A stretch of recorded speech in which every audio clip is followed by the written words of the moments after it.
안녕하십니까. 오늘도 좋은 날입니다. 저희 CJ10 방송을 애청해 주신 전국에서 해외에서 우리 근로자 여러분, 우리 선교사 여러분들 반갑습니다. 오늘은 귀신 문화에 대해서 배격하라는 말씀을 이어서 귀신 문화란 무엇인가 이에 대해서 말씀을 오늘 전하고자 합니다. 고린도전서 6장 14절로 18절까지 말씀을 제가 봉독해 드립니다. 너희는 믿지 않는 자와 멍에를 함께 매지 말라. 의와 불법이 어찌 함께하며 빛과 어둠이 어찌 사귀며 그리스도와 벨리알은 사탄이를 말합니다. 벨리알이 어찌 조화되며 믿는 자와 믿지 않는 자가 어찌 상관하며 하나님의 성전과 우상이 어찌 일치가 되리요. 우리는 살아계신 하나님의 성전이라. 이와 같이 하나님께서 이르시되 내가 그들 가운데 거하며 두루 행하여 나는 그들이 하나님이 되고 그들은 나의 백성이 되리라. 그러므로 너희는 그들 중에서 나와서 따로 있고 부정한 것을 만지지 말라. 내가 너희를 영접하여 너희에게 아버지가 되고 너희는 내게 자녀가 되리라. 전능하신 주의 말씀이니라 하셨느니라. 아멘.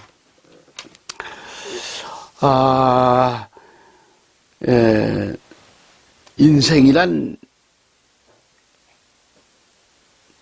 무엇을 가까이 하고 있느냐, 매우 중요하죠. 무엇을 가까이 하고 있느냐, 또 그 대상이, 섬기는 대상이 무엇을 섬기느냐에 따라서 달라지는 거죠. 다시 말하면 악한 자를 가까이 하고 있으면 그의 악에 감염되는 것은 뻔한 것 아니겠어요? 그러니까 성도는 이에 대해 분명해야 하는 겁니다. 무엇을 섬길 것인가?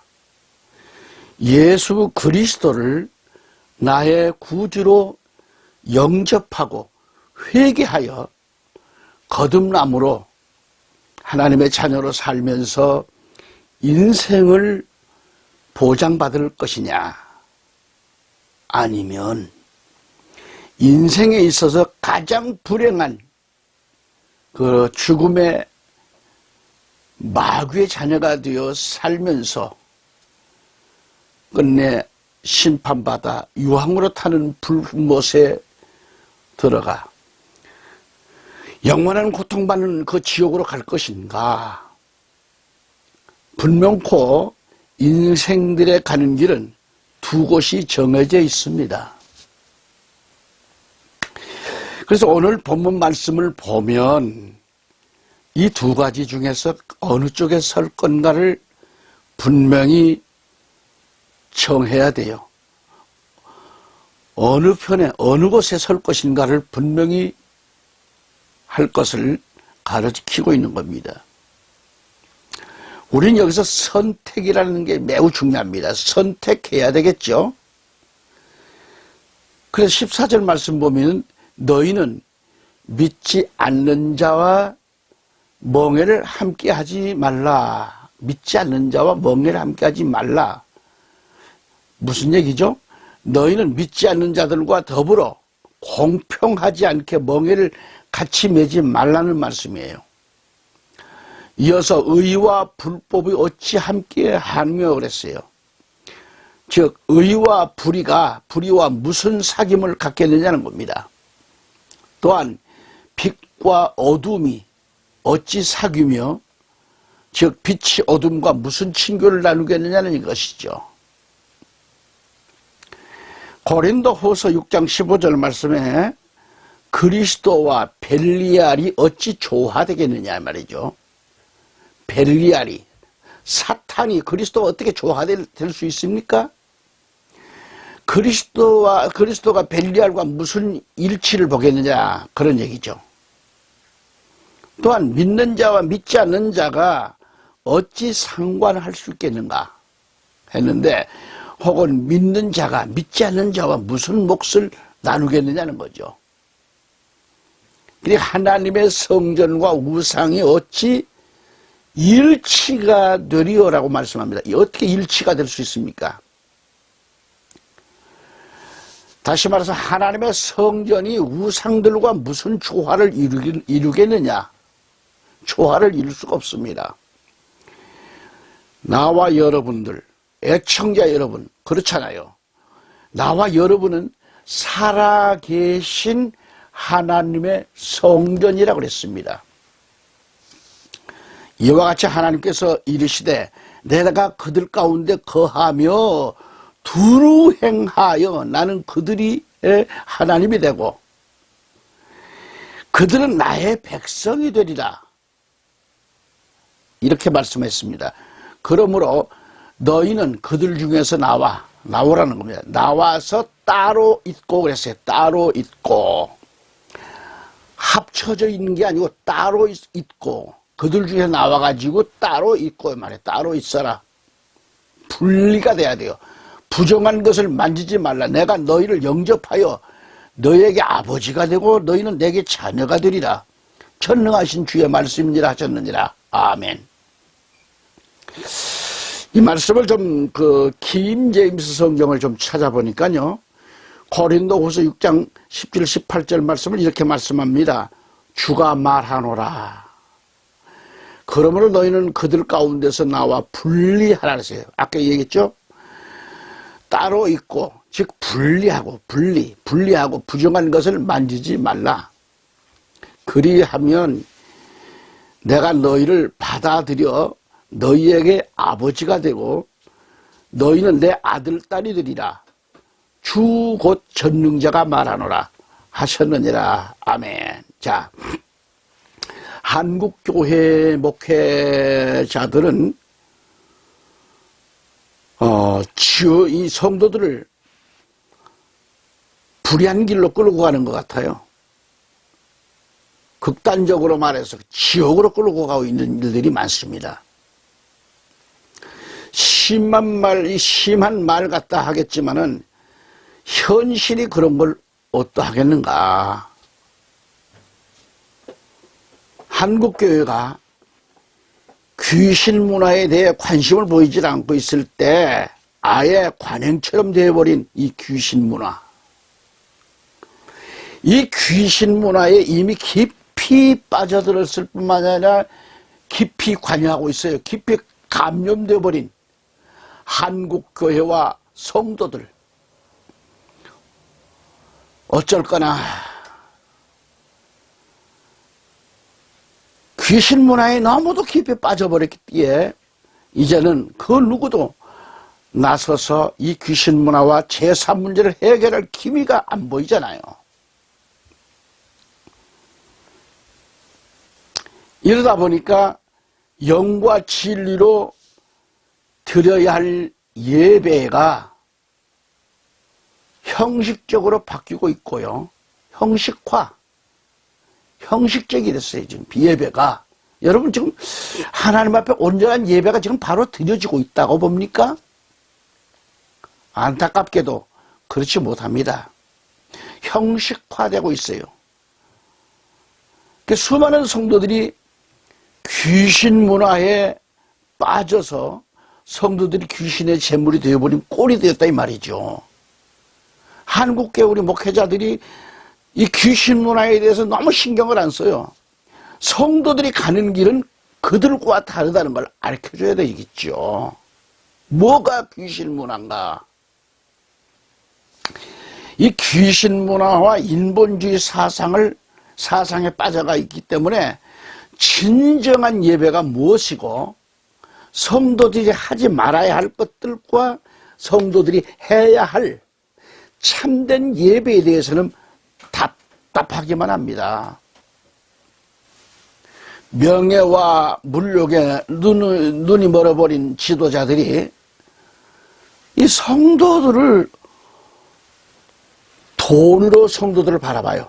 돈으로 여겨요. 성도들 한 사람 한 사람을 돈으로 바라보기 때문에 영혼 살리는 데에는 관심이 적어요. 돈 따발에는 관심이 많습니다. 그 영혼 살리는 데는 너무 지금 멀어요. 명예와 물욕에 눈이 어두워버린 그런 지도자들. 이 사람들이 영혼 살리는 데 관심 있습니까? 성도들 보는 게 저건 10,000원짜리, 저건 1,000,000원짜리, 저건 500만원, 저건 1억짜리. 돈으로 계산하는 거죠. 우상숭배가 얼마나 무서운 죄인가를 가르치질 않아요.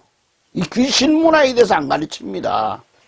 또는 회개에 대해서도 관심 없어요. 뭐 회개하든 말든. 언제 강단에서 메시지가, 회개에 대한 메시지가 강하게 나가느냐는 얘기입니다.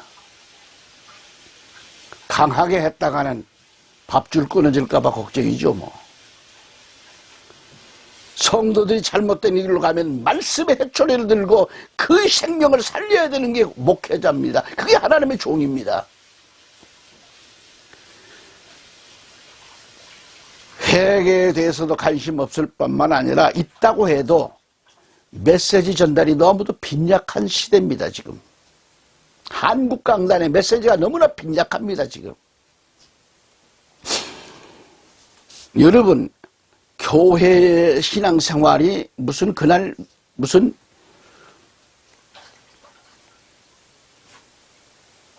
그 폭소나 장안이고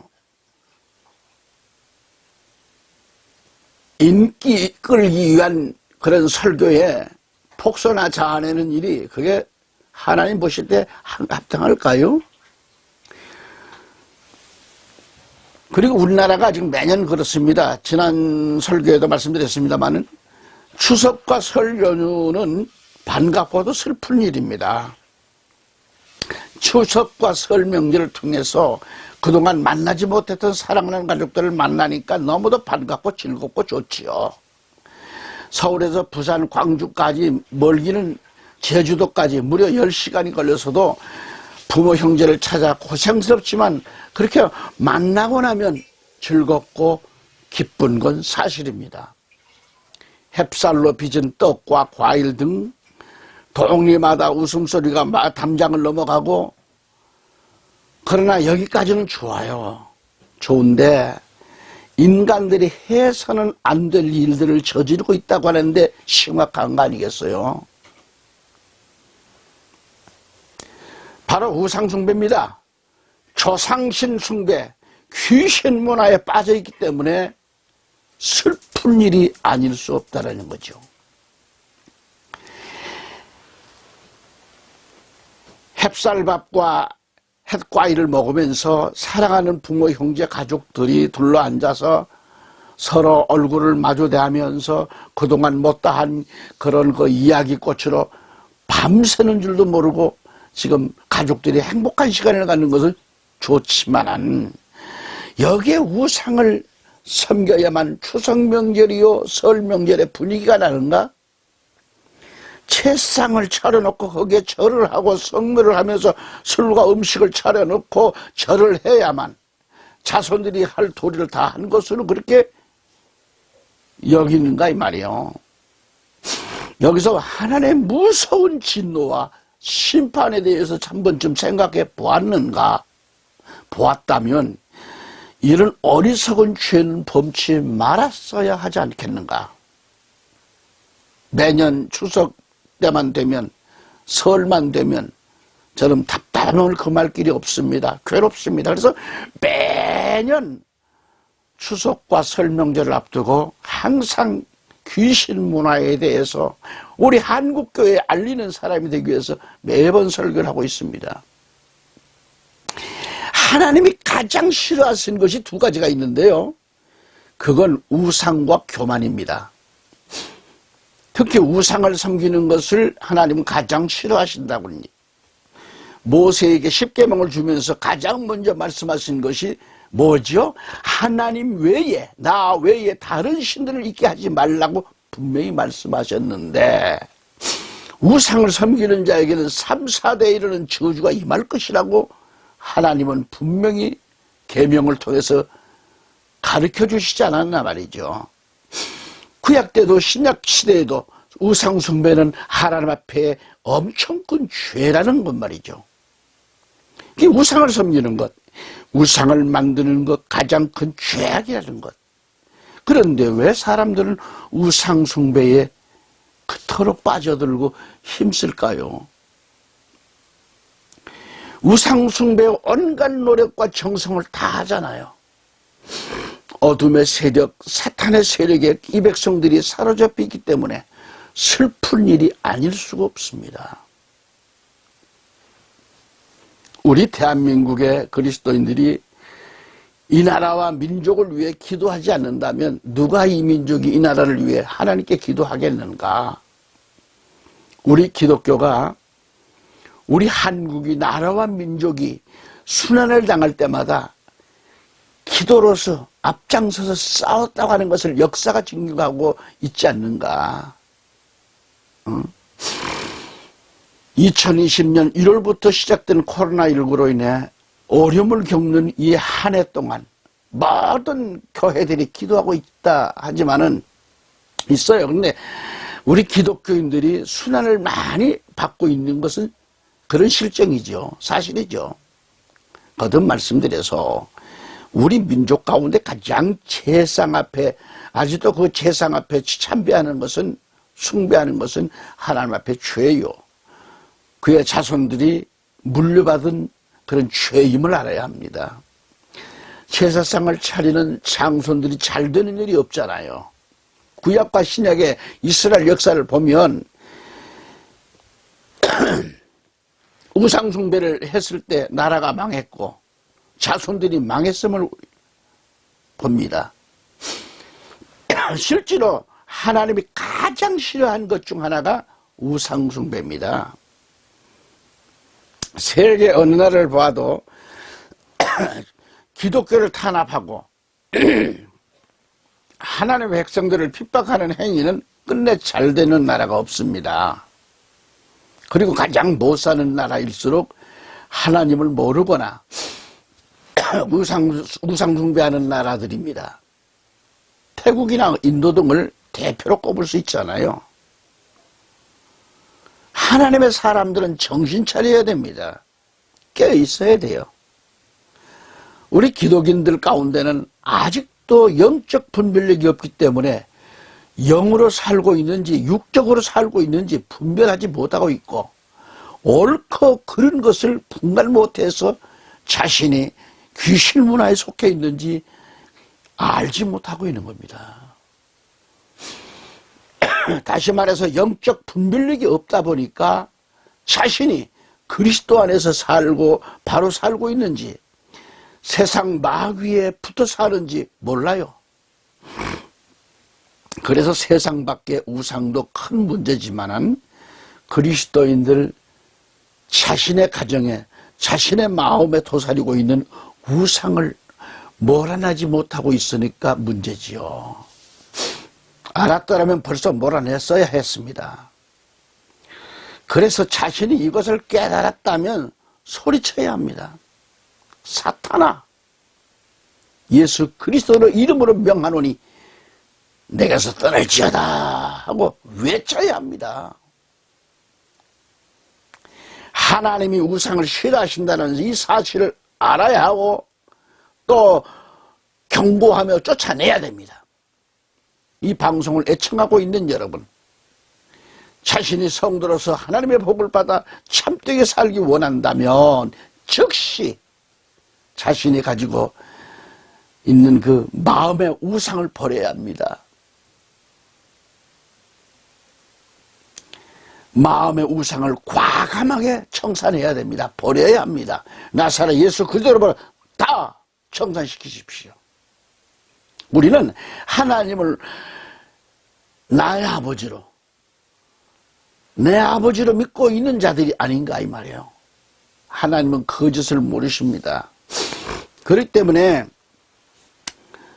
우상 섬기는 행위를 그만두지 않으면 하나님의 형벌은 반드시 임하고야 마는 거죠. 오늘도 전국에서, 해외에서 이 방송을 애청하고 계시는 여러분, 아직도 내 안에, 내 가정에 우상을 제거하지 못하고 있다면 아직도 우리는 거듭나지 못한 증거입니다. 마태복음 미가서 3장 11절을 보시면 그것의 우두머리들은 대가를 바라고 재판하며, 잘 들어보세요. 그것의 우두머리들이에요. 대가를 바라고 재판을 하고요. 그것이 제사장들은 품삯을 바라고 가르치고 있고요. 그것의 대언자들은, 선지자들이죠. 대언자들은 돈을 바라고 점을 치면서 예언기도 해주고 점치는 거죠. 그들이 여전히 주를 의지하여 말하기를 주께서 우리 가운데 계시지 아니하냐, 어떤 재앙도 우리에게 임하지 못하리라 하는도다, 이렇게 거짓말을 하고 있는 겁니다. 하나님께서 분명한 것, 재앙이 있으리라 함도 걱정하지 마라, 우리 재앙 없다, 무슨 말세가 있냐, 그리스도 재림이 있냐.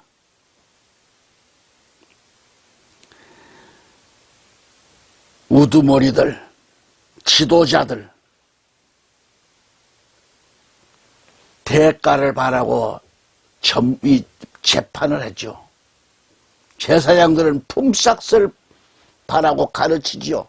무슨 셈이나 무슨 부흥에 대가를 바라잖아요.